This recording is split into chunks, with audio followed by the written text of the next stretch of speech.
Hold on, I can't hear you. It's cutting off. All right, guys, welcome to another Hello? episode. AJ, the Notorious 508 Boxing Podcast. I think we all can you hear us, Anthony? Yeah, I can hear you guys now. All right. AJ, back-to-back episodes again. We're doing it once again. Um, Tonight, AJ was kind enough to bring on Anthony Velasquez, who's fighting amateur this week on the big card, the Spring Sizzler. Anthony, welcome to the show. Undefeated pro. Oh, okay. So you take it away, AJ. All right. So we got Anthony Velasquez, ATV, Springfield, Mass, fellow Boricua. Just give us a little bit of your background. When you started boxing, how you got into it. Where you started boxing. Yeah, I started boxing when I was 10 years old. My dad, I grew up around boxing, so my dad used to box in Puerto Rico. Yeah, he boxed for the same gym. Miguel Cotto and all of them came out. They used to be in the same gym.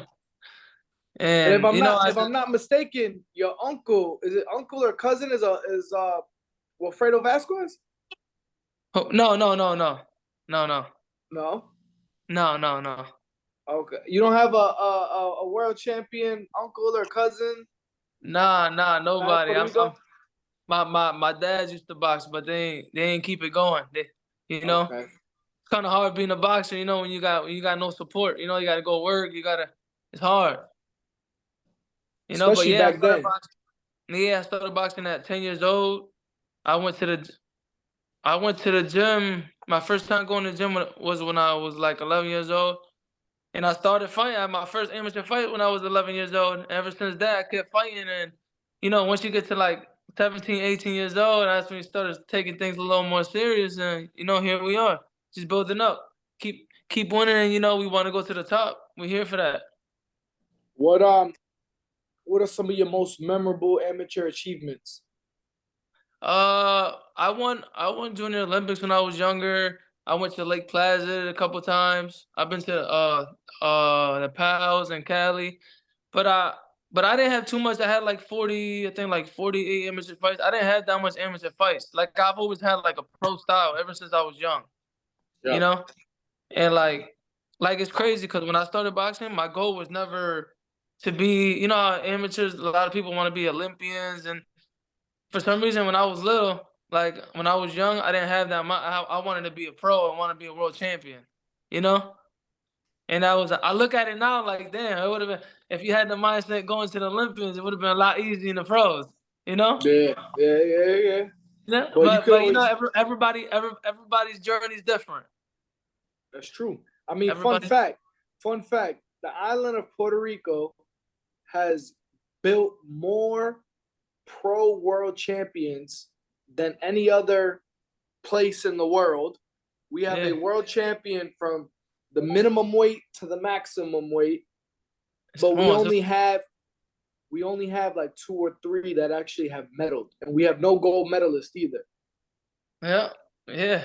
So we breed pro world champions from young.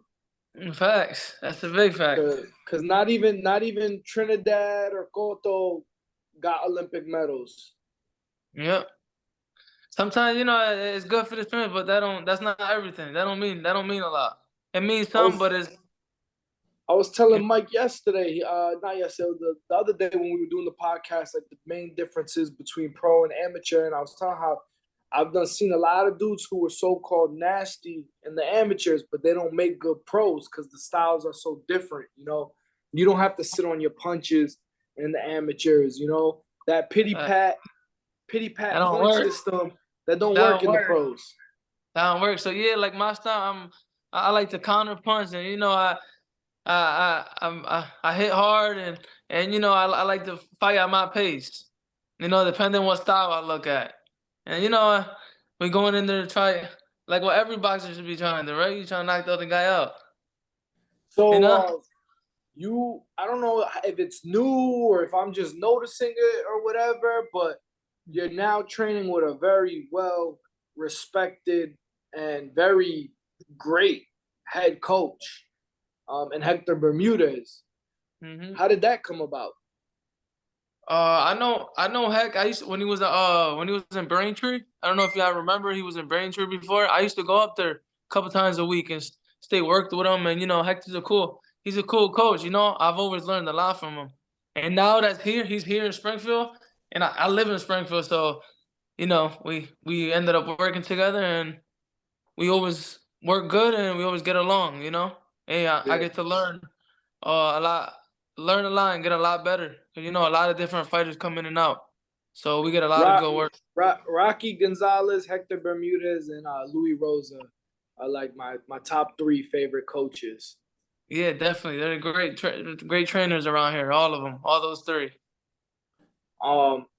So who would be, whether it be sparring or in a fight, who would be a memorable matchup that you've had that you're like, yo, like this dude is like that, but like it showed you that you're also like that? Yeah, like I feel like there's a lot of guys. I feel like sparring and sparring like it. Like I'll give you an example. Like Jermaine knew he belonged because of how he handled his own against Lomachenko when they sparred. That really showed him like, okay, yeah, that boy's like that, but I'm like that too. Like, have you had that yet? Yeah. I sparred guys. I sparred like Tony Harrison and stuff like that. I go to and those people are cool. How'd that go? They had me came and went great. Like I feel like I'm right there with them. Like that's unified junior welterweight world champion right there.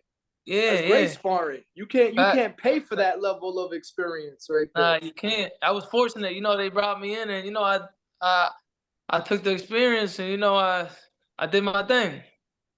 One of the things my dad always says, where he doesn't understand why guys are scared to lose in the gym, because for him, he was like, that's where I wanted to get tested to know where I was at for a fight. When my dad was 1-0, he went out to a training camp in Texas and he sparred with Hall of Famer, all-time great Pernell Whitaker. And my dad handled his own to the point where Pernell called him back for more sparring. But he also showed my dad, like, oh, wow, there's levels to this. I got to step it up. But I know that I can hang in there because I did. Yeah.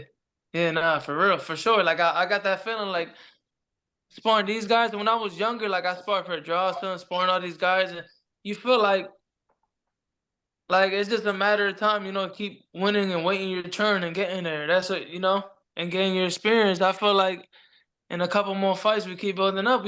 That's why we keep winning to get to that point, because at some point that everybody's gonna have to fight everybody. It's boxing. That is true. Yeah.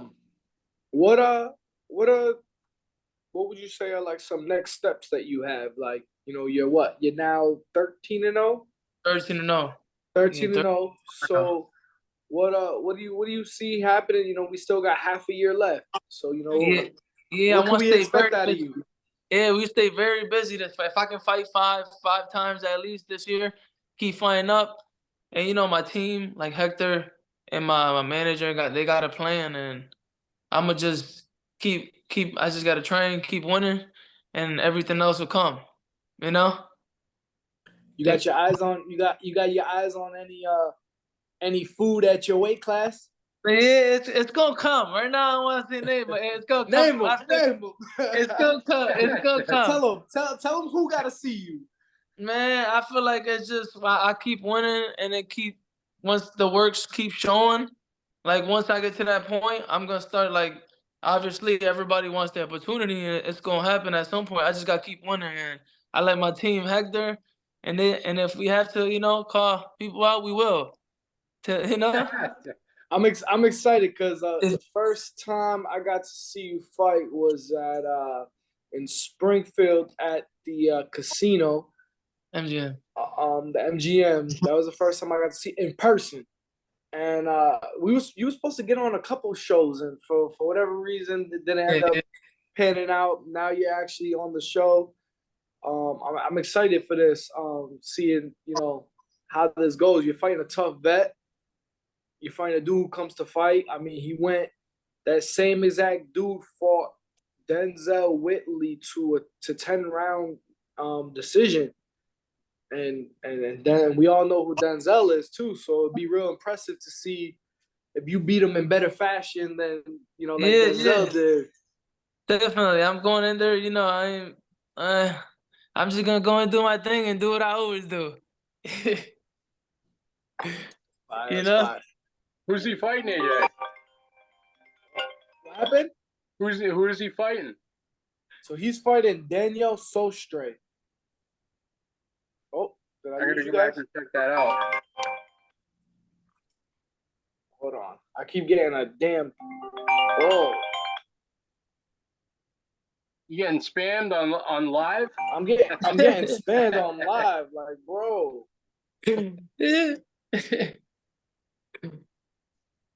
Happens to the best of us, right? Yeah, I think you got it coming. So where do you usually fight, bro? I'm sorry about that call out again. I just haven't seen your name around here at all. Yeah, so I've been fighting. I fought on TV a couple times. I haven't fought since August. Last time I fought was in Mohegan. Yeah. But now this fight, I'll be fighting. I've been in the gym. I'm always in the gym. It's just boxing's a business, so yeah, that's how the pro game goes. But this year I'll be fighting. I'll be active with my team and stuff. I just follow their lead, and they got a good plan for me. They got you on a good path right now. So 13-0. How long did it take you to put that together? How long have you been pro? I think I've been a pro since 2019, I believe. But okay. COVID, that year off, everybody had a year. Yep. But since 2019, but this year I should have 5-6 fights. That's the goal, and then hopefully next year is gonna slow things down. Then just gotta keep winning. Good. Bigger and better things. I mean. Good. So that's another treat. That's another treat on this weekend's card. I didn't know that. AJ, you're back. Yep. What up? Yeah, I'm back. So he's fighting Daniel Sostre. The dude, he has, he's got, I think, more wins than Anthony got fights. He's a true vet. He's a true vet for sure. Actually, no, he's got 20, 30, 40, 41 fights. He went how many rounds with Whitley? And he went it was an 8-round fight. He went all 8. So he went all 8 rounds with Whitley and never got dropped, he just kept fighting. And he went all 10 rounds with Mike Ohan as well. Oh, okay. He's fought, most guys that you've heard of, the Danny O'Connors and the Gabriel Braceros and all those, he's fought all those guys. So for somebody with 13 fights like Anthony, it's a good test. It's a good vet. You got to beat a guy like that to, because he's got the experience. He's already done 8, 10-round fights. I don't know how many times Anthony's done 8 or 10 rounds, but right. How many times have you fought 8 or 10? 8 rounds. I fought 8 rounds like 2 or 3 times, but I only won 8 rounds one time. So there you go. He's already got the experience level. I went 7. My bad. I had an 8-round fight, but I went 7. I haven't went past the 7. So there you go. So now there you go. That just says like this guy's been 8, 10 rounds before, but I've never been past 7. So I'm gonna have to take him out before 7. Right. Yeah, you know it. Have you put anybody to sleep yet? I got 13 fights. I got 12 KOs. I like it. I'm there for that. I'm there for the high. So what you think? So, you want to stay busy. You want to get the fan base up there and stuff like that. Why don't you for people who don't know really like who you are and where you're from, like tell them a little bit more about yourself. Yeah, I'm 28. I've been boxing since I was 10. I'm 100% Puerto Rican from Springfield, Massachusetts, but I represent Puerto Rico too. That's where my roots come from. My mom and dad. They're both from, one of them from Kawa, other one's from Kaye. And yeah, we just you're gonna see me a whole lot this year. I'm gonna keep winning, and you're gonna see me go up the ranks little by little. Just get used to the phase. All right. I love to hear it. So on June 1st, what are we expecting? We expecting a decision? We expecting a knockout? If so, what round we talking? We not expecting to go the distance. All right. So we're not going the distance. So what round? What round do we not blink in? Since the fight starts, we gotta keep an eye. But I don't see myself going 6 rounds with this guy. Nah, it's I don't see it. Unless something else happen, but I don't see it. You should expect fireworks. You know, a lot of power, a lot of explosiveness, a lot of walking down, a lot of body shots. You'll see. I'm gonna mix it up, everything: body shots, headshots, feints, everything. Okay. Have you fought at the Palladium yet? No, this is actually my first time. Like, I've been to a whole lot of AJ's fights there. I've been probably to over like 5 of them, but I've never fought there before. Cause I always been with different promotions and stuff that they probably won't let you get on the card and stuff like that. You know. It's not a bad seat in the house. I love the fight. You just got out of contract with your last promoter, right? Yeah. So I just got now I got a team. I'm a good thing. I'm a free agent, 13-0. So there's a lot of options on the table, but I just want to keep fighting. We just keep fighting. We're working with AJ, and you know we keep fighting, and bigger and better things will come. I just got to keep winning. My job is to keep winning. Oh, yeah. His manager, from what I know, I believe he got this show with us June 1st, and then we're doing a show on the day of the Puerto Rican Day Parade in Springfield. Yeah, that's good. His manager wants to get him on that one over there in Springfield. So yeah, that's gonna be crazy. That's gonna be a crazy show. Yeah, that's gonna be crazy. You know, hopefully we can bring that home. I'll be the main event. We do a good little vet. We can do 8-10 rounds, whatever. Give people a great fight. All right, you know? All right. I like how that sounds. What like I said, so I'm a big fan of guys who are not from Worcester building up a fan base here in Worcester, because at the end of the day, if your fans are willing to follow you, it shows that you're really a true marketable ticket seller. Like, you'll be good once you make it to those top levels. A lot of guys don't realize that like, you could be a nasty fighter, but if you're not selling tickets, if you're not getting the pay-per-view buys, you're always gonna be treated like a B-side fighter. Yeah. So that's sometimes it's good to branch out there and build a fan base in other states, and have your fan base where you're from also follow you to those other places. Right, that's good. That's good. Me finding Worcester, I'll gain some more fans. Hopefully, I gain some more fans over there. You know, I got family over there. My family coming out from over. They live in Worcester, so. Oh, that's crazy! You got family out here too? Yeah, I got family out there too. Oh shit! Yeah, that's dope. Nice. That's dope. That's dope. It's funny because I got family in Springfield. Yeah, that's lit. That's lit. I think one time we was at the Big E, I seen you, but it was from far. It's big. Oh, probably. You probably did. Yeah. I got family in Springfield, Holyoke, and Chicopee, and Munson. Oh, we're nice. That's a nice area, Munson. Yeah, Munson. Yeah. I got family there, but I got Holyoke, Chicopee, and Springfield as well. So when you're getting into these fights, tell us a little bit. What's like fight week look like for you? You know, do you get nervous? Do you just be chilling? Are you like super locked? Like what's fight week fight like? week? I'm just relaxed, just going to the gym, relaxing, obviously couldn't wait, going back home, dying, couldn't wait, back, and it's the same thing. To be honest, I don't think about the fight till the morning of the fight. I just try. Wait, you don't think about the fight until the morning of the fight? Till the morning of the fight, because I just think about making it. As long as in the gym we do everything good, like the way we train is like the way we think about once the fight night comes, we're hydrated and eating, we're good. Oh, take the Bluetooth off.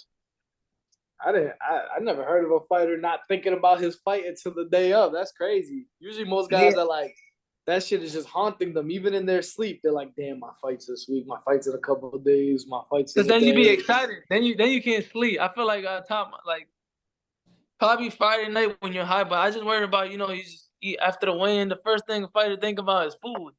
You know, you want food and drinks. But right now, I'm making weight good and stuff like that. But you just gotta diet and you gotta eat the good stuff. Can't be Yeah, eating what you really want to eat. You know. and you're Boricua, so I already know weight cut Yes, is a you motherfucker. already, you already know. No, you can't eat your mom's ajo. No Nope, rice, no. no rice and beans. And hey, at least when you're fighting in the summertime, there's like no major holidays. You know what I'm saying? So at least Yeah, like you're not missing out on like Thanksgiving dinner or Christmas dinner. for real. That's the worst. I miss Thanksgiving dinner and stuff. You gotta watch.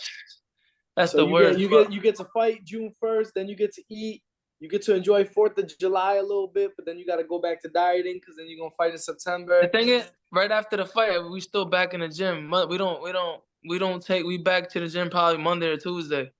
We just keep Okay, on getting better at the gym, and good. till we get to where we want to get to, So is there any if you don't want to mention any names at a local level, Yeah. are there any names at like a national or like a TV level that you're like, yo, I wouldn't mind getting in the ring. It don't even got to be on some like disrespectful shit. It just could be on Yeah. some like No, he of this is course. the That's why. perfect kind of guy for me. Like, Yeah, of course when I got those high profile fights, we want the top guys, the guys that are gonna bring you to that to get ranked. That's why I would like to grab a couple continental titles around here before on the way getting to 19, 18, 19, so I can get ranked in those sanction yeah, bodies.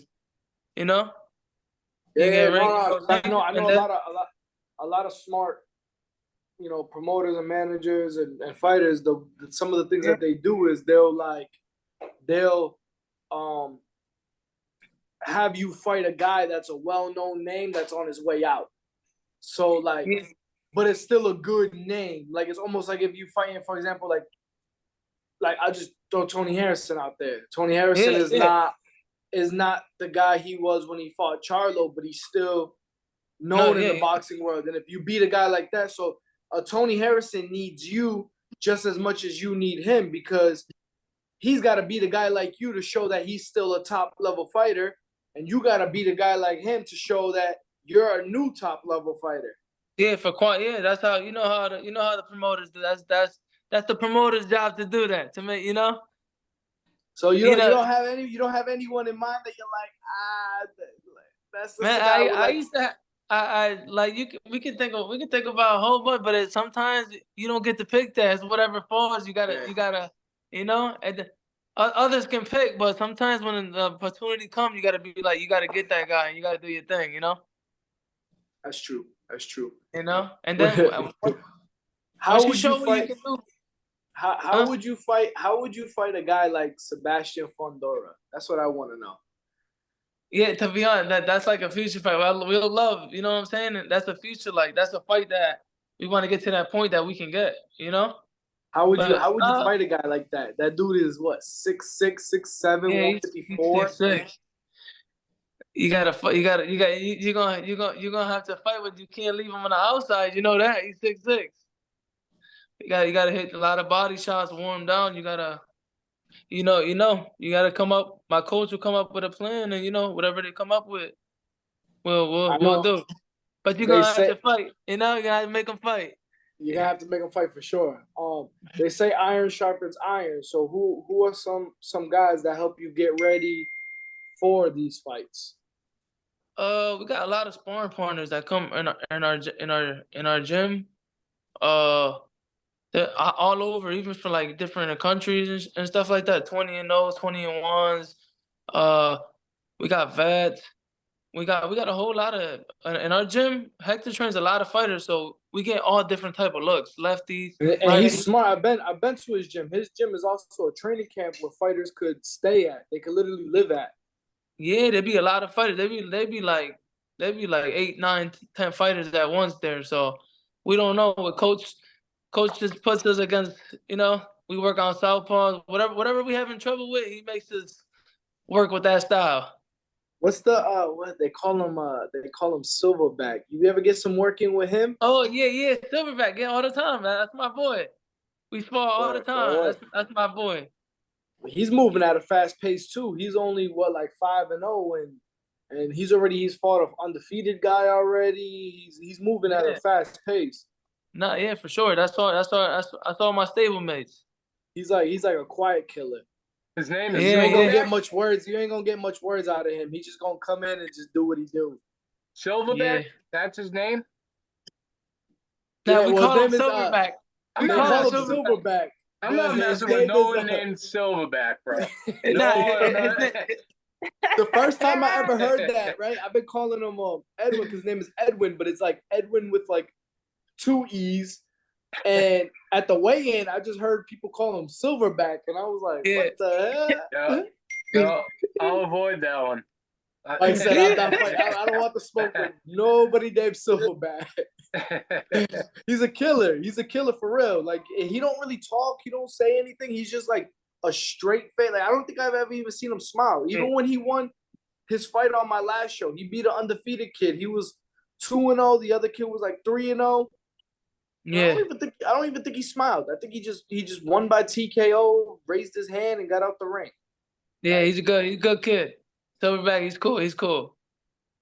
That's phenomenal. You got anything, Mike? I mean, I'm ready, man. The show's gonna be here before we even know it. It's gonna be like tomorrow. It feels like, But yeah, I know. Literally, I'm looking forward to this one. Tomorrow. The way it's in 2 days, basically a day and a half.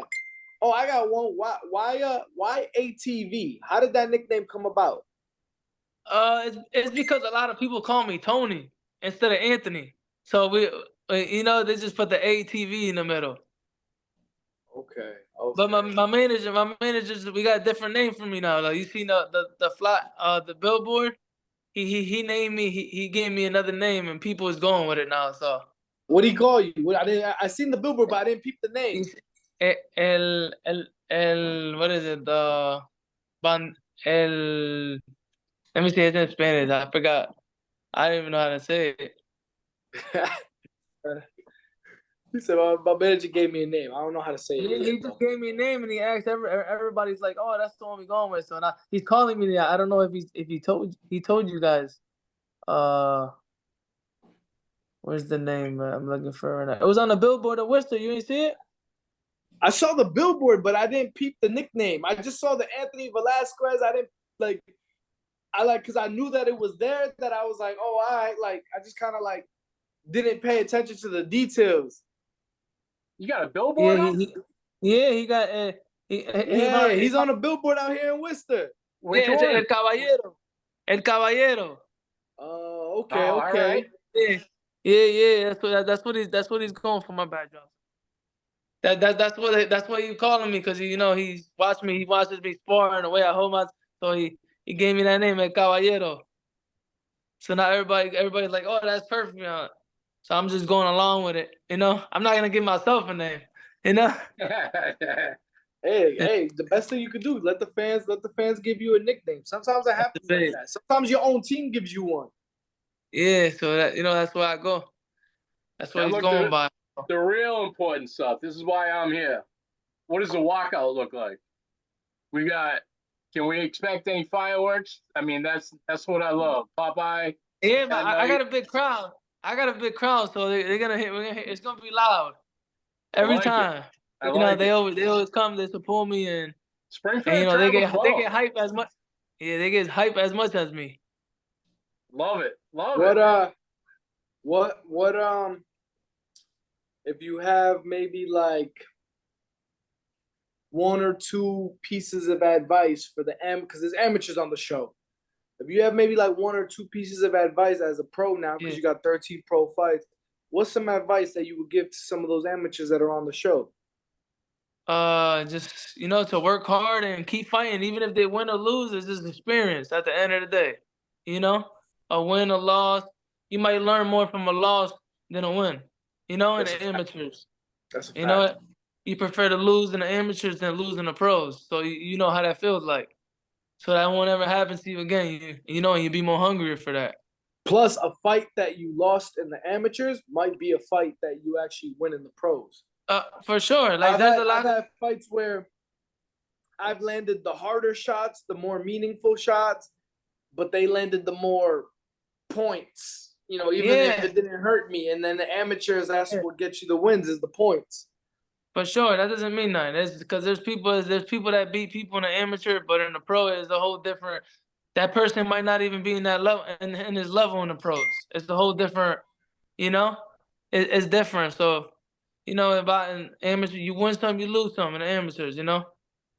True, But the only thing is, if it gets you better, you know, you learn from them. You got any sponsors, people, manager, whatever that you want to like shout out? Yeah, I'll shout them probably the fight, the fight, the day of the fight. I got them on my trunks, you know, and you know how it is. I got a couple of sponsors on there. We'll show them day of the fight. All right, all right. You talk to the DJ? We got the song rolling? Yeah. I talked to the DJ. I sent it to him. I'm only missing 2 guys. I'm like, damn. And what it is those 2 guys, they got like a rapper rapping them out. So it's different. They can't just give me a song. They're like waiting for the beat. I'm like, oh. They're waiting for like the CD, like the beat. I'm like, oh my god, you guys drive me. Honestly, I don't know why I love this sport sometimes because fighters drive me insane. You be everywhere, huh? Bro, listen, waiting the fucking waiting for blood work, waiting for applications for physical. I'm like, bro, you guys are killing me. Yeah, for real. But hey, you grew up on your blood around it. Your dad was a world champion. Facts. You know, that's not easy. Not everybody can say that. That's true. That's true. So Friday, 3 p.m. we got the weigh-in. Saturday, the doors are gonna open at 5 p.m. The fighters are gonna report for 3-4 o'clock. We got the pros. We got the amateurs first. We got 6 action-packed amateur fights, and then the pros are on. And I'll tell you right now, only because I do have the order. So Anthony is fighting right before the co-main event on this card. So that will be the 6th fight. So let your fans know. We had 10. We just had a bunch of dropouts recently. So now we're down to 8 fights. So you're number 6, which means there's only 2 more after you. Tell your fans to get there ASAP. For sure. I'll let them know ASAP. That's good to know. All right. Yes, sir. I'll let you. I don't know, Mike. You got anything else? I'm good, brother. I'm good. Like I said, it'll be here before we even know it. I'm ready. I'm looking forward to this, man. It's very nice to meet you. Nice meeting you. And someone else to follow here. I love the undefeated. Let's go. Yeah. Thank you for coming on, bro. It was good talking to you, and we'll see you come weigh-in day. All right, thanks for having me, guys. Take it All right, easy. I'll see you.